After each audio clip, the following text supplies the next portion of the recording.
દેશભરમાં તારીખ 13 મેથી 23 મે સુધી રાષ્ટ્રવ્યાપી ત્રિરંગા યાત્રા યોજાઈ રહી છે.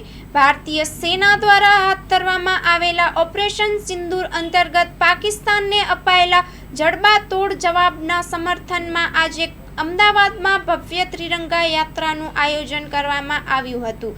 ભારતીય સેનાના સાહસ અને પરાક્રમને બિરાદવા માટે આયોજિત આ યાત્રામાં મુખ્યમંત્રી શ્રી ભૂપેન્દ્ર પટેલ, રાજ્યમંત્રી શ્રી જગદીશ વિશ્વકર્મા, અમદાવાદના મેયર પ્રતિભાબેન જૈન, સાંસદ, સ્થાનિક ધારાસભ્યો, અમદાવાદ મ્યુનિસિપાલિટી કમિશનર બંછાનિધિ પાની તથા વિવિધ સંસ્થાઓના પ્રમુખો, સંતો, મહંતો, અમદાવાદના કાર્યકર્તાઓ સહિત હજારોની સંખ્યામાં નાગરિકો જોડાયા હતા.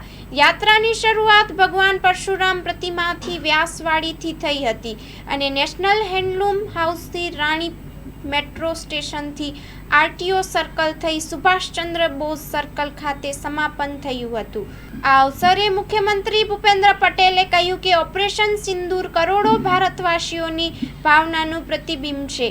ઓપરેશન સિંદૂર દ્વારા ભારતીય સેનાએ આતંકવાદને જડબાતોડ જવાબ આપ્યો છે. આ આતંકવાદ સામે ભારતની લડાઈની એક જ્વલંત સફળતા છે.